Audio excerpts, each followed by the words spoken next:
All right, guys. Whoa. Are we level? Nah, we're level. I think something's not level. Maybe my head's not level. It is Saturday, the 23rd. Is that about right? 25th already of October. 25th of October.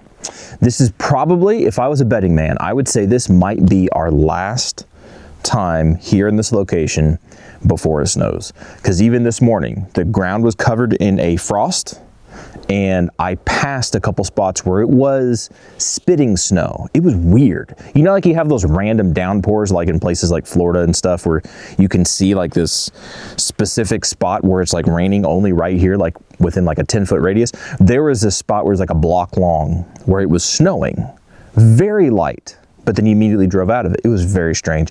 Anyway, it's that time of year. And so we're gonna get snow. But we're not talking about snow because who cares? We're talking about the guns and the stuff that we worked on today, so let's get into it. All right, before we get into that stuff too, I do want to point out I am wearing my, almost said Broad River Tactical, not those guys, it's a lot of bear stuff. Bearskin Tactical. Their 4.0 hoodie and their pants. You can kind of see their pants. Their pants have been working out well. I've been wearing them around the house, been wearing them around the shop, wearing them out here. They're not like insulated pants, the pants themselves, but they're doing their job. They're not getting holes in them and stuff, and they're pretty comfortable. They got plenty of pockets. I will knock them on pockets though. I will knock them on pockets because they have all these external pockets, but their main two front pockets on the pants are not super deep, and there's no coin pocket. So my challenge coins or whatever stuff you might want to carry in your coin pocket, there's no coin pocket. Come on, guys. Anyway, other than that, it's fine. And the hoodie and stuff has been great, especially like now. We just talked about it being cold. Perfect time of year to be testing this stuff. Sorry, I just spit. But it's working great. I haven't had a chance to wear the raincoat. It has like an over shell raincoat thing in the rain because it hasn't rained since I've had it. But it does look like it's going to be same kind of quality. Anyway, that's an update on the Bearskin Tactical stuff. We did shoot a little bit just for funsies, even though it's not really that fun. The Beretta 84 BB, because this guy really spits crap in your face. I had one of you guys, and I appreciate it, reach out and say that I needed to upgrade my springs, get some heavy power springs, I think from Wolf, and I did. They should be here. I don't know when they'll be here. Hopefully this coming week, and I'll be able to shoot it again. I just wanted to shoot this guy one more time, just because it is cool. It just spits at you whenever you shoot it. And I did get some Metgar magazines. Now I have 3 magazines for this. They're slick. They're nice. They look OEM. Like they're great. They're great as far as all that goes. The only problem with this pistol is the high-speed particulate blast back to the face. I haven't even put it on paper, and I want to put it on paper. I just haven't done that yet. At some point I will, because I want to see how accurate it is. And it is an OEM threaded barrel, so there shouldn't be any weird accuracy stuff. This is all Beretta as far as this stuff. I didn't fiddle with stuff as far as putting different people's things in there. Once we get the Wolf springs, those will be a non-OEM thing, but hopefully that will help with that particulate blast to the face. And the guy who told me about the springs said, you got to change them if you're suppressing it every 500 rounds. That's insanity. If that is true, that is insanity. No pistol like this should have to be changed out. The recoil system should have to be changed out every 500 rounds. That should not be a consumable part. That should last you thousands of rounds. That's my take on it, but whatever. Hopefully those springs come in before too long, and hopefully they actually do stop that blast to the face. If they don't, then I don't care. I'm just gonna keep this guy for what it is, which is a cool looking pistol that if I need to shoot 380 for something, I got a 380. But anyway, that's that guy. That's that guy. The other things, 2 other things, we worked on this feller. This is the, it's got the bolt in there, yeah. This is the Mark IV, our Mark IV that we have. Man, back in the day, I got a Mark, it must have been a Mark II or a Mark III, because it did not have this quick, easy takedown system. This is so easy. The old one, you had to fiddle with this weird backstrap thing, pull a deal out. It was complicated. It was super complicated. You had to hold your teeth right and breathe funny. This thing, you got a little button you push and you take the whole receiver off. It's cool. Anyway, we did get Volkortzen, I think it is, reduced power recoil spring assembly for this, and that made it function way better. I did find out, however, this thing is really dirty and will build up some really nasty buildup around the chamber area, which can make this very quickly have extremely light primer strikes, and then it just won't work because it's out of battery. Basically, you got to keep this guy cleaned and oiled.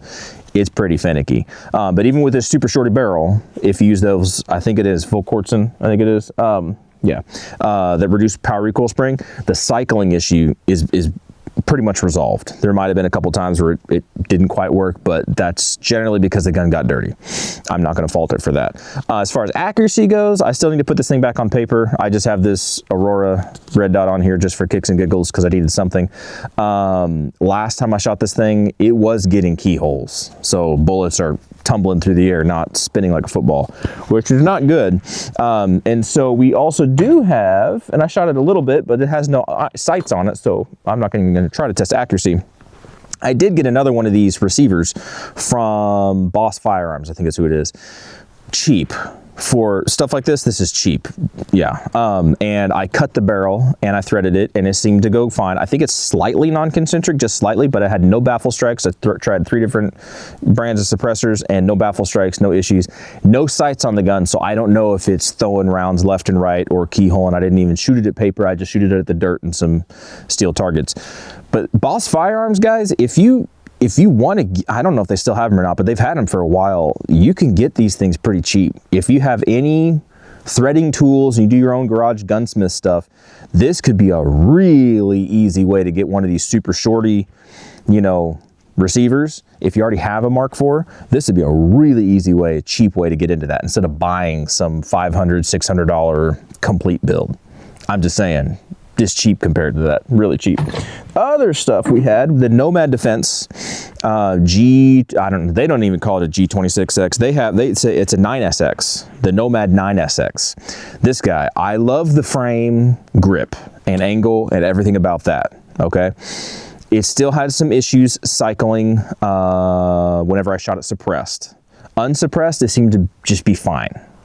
No problems. I brought the Glock version out today. Not the Glock, well, yes, the Glock Store version out today. So the Glock Store G26X, brought this guy out today. He functions way better than the Nomad Defense one does when it's suppressed. There's still a couple times, and I think I'm narrowing it down. It might be having to do with the magazines. Some of the magazines just consistently didn't like to cycle and feed right. Some of them, and sometimes it wasn't that. So it's not all inclusive, it's just a magazine problem, but this Glock Store version cycled way better suppressed than the Nomad version, which tells me this is probably how this guy's gonna end up living, something like this, because it's just cool and it's fun and all those things, and it cycles way better. And then I can save the Glock 27 slide, the 40, and put that on the Nomad Defense and run this guy in the shoulder system when I go out gallivanting, running around, with moose and bears and stuff. This makes a lot of sense to run the 40 on here, even though this has a far superior ergonomics, the grip, the feel, the angle, everything is better on the Nomad, but the Glock Store version is running better, right? And it just looks sick, right? If you get that portrait version of it, like, it looks sick. It looks very, very good. And what would be really neat, I'm not sure whenever they're coming out with it, or if I'll be able to beg, plead, and borrow, and beg, steal, and borrow, whatever, get the Silencer Co. Spectre 9K whenever that one comes out, because it should be just a little bit shorter, which would give an overall super cool look to this, because this is already squishing like a Glock 19 squished down. So you get the Spectre 9, squish it down to a K. That would look really sick. Anyway, that'd be neat. I might try to fiddle around and see if I can get a better quality threaded barrel, because that could be the problem with this guy not cycling quite right. I'm thinking maybe. I don't think it's the slide. I don't think that's going to have the issue with it. All the other internals are Glock. So I think it's the barrel, which is sad, because these are cheap barrels from Aim Surplus, which they generally do they do a generally good job. It's all the things involved there. To get one that I don't want to drop hundreds of dollars on a barrel that is now in the field to where, okay, it needs to be hand fit. Like, I don't want to do that. I don't even know if Glock makes an OEM threaded barrel. I would be tempted to try to find one of those if they do. If they don't, I just want to find a barrel that maybe is just a little bit better quality than Aim Surplus. I have no problem with Aim Surplus. I think they're great. But sometimes, and I think this might be the case, maybe I just need to shoot 1,000 rounds through the gun and wear it in. Maybe I do. But for 1,000 rounds, maybe I could get a barrel that already functions relatively the same. Maybe. I don't know. That's where I'm at right now in my headspace, but this has been pretty cool. This feels like a Glock. It really does, all the way around. The way that the grip feels, the way that everything functions on it, even just the trigger. It feels, I mean, it is a Glock trigger. Everything is Glock except for like the shell, the frame, like all the internals are Glock. But it feels solid. It doesn't feel like, they did a good job is what I'm trying to say. As close as you could get to an OEM Glock 26X, as close as you could get to that, they knocked it out of the park, which makes sense because they're the Glock store. They should be able to do that. The Nomad, like I said before, that feels like Smith & Wesson and Glock had a baby and kind of melded some things together, because it has just a different grip angle. It's thinner. It's better in those regards. But anyway, we've already beat that dead horse to death. That's basically all we did today. It was a pistol day. It was all pistol day stuff. Yeah, we didn't shoot anything else. So that's it. I really wanted to get the Glock store version out, the G29, and really run that through a little bit. We have some optics and things coming. They've already shipped, and some lights, pistol lights and stuff. So that's some stuff coming up later on the channel if you guys want to check that out later on. But the stuff that we shot today, I'll get this stuff edited, put out. Patreon's going to get this stuff first because they pay for it. And if you want to support the channel, that's the best way to do it over there. Go join us over on Patreon. We've been giving away gold, and gold has skyrocketed in price. So I'm not sure how long we're going to be able to do that. I know we do it this month. So you still have time to get in on that as long as this video gets out before the 1st, right? Anyway, you should be able to for this month if you go over to Patreon now and sign up over there. Not the free subscription stuff, but the actual paying Patreons. You'll get a chance to get some gold. But yeah, that's what we do over there. We early release stuff, Monday update videos, which is a little close to the same thing we do here, but I divulge more information to give more stuff out as far as what we're doing. And then you guys get early release content and stuff. And any other ways you want to support the channel, we do have merch, and like there should be a merch shelf down below if you want to go check that out, and go follow us on Instagram if you want to, because we post stuff over there. We do a lot of, not a lot, we do some shorts and some videos and some collaborations and stuff. It's just gun stuff. That's basically all it is. Anyway, there's more to life than just guns and stuff. This world is pretty crazy and pretty hairy and pretty interesting. Go listen to Blurry Creatures. That podcast will blow your mind. This world is full of things that just, they make sense whenever you see that there's more going on than just people walking around, going to school and going to work and coming home and then, you know, croaking. There's a lot more to this world. So I will say that, and I will say that you need to you go check them out and then check out what they're talking about. The whole unseen realm, supernatural world. I'd love to hear your guys' thoughts. I usually leave you with some kind of a question as far as gun related stuff. Like, have you used the Glock 26, or what do you think about the supernatural unseen world?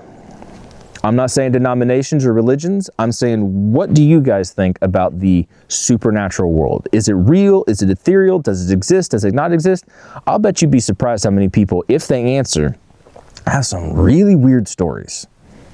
If you got weird stories, go put it down there, because people need to know there's something else going on in this world. It's very interesting. All right, y'all be good to be safe. Let's go talk about that stuff in the comments. Let's get weird. And hopefully we'll catch you guys next time. All right, y'all take care.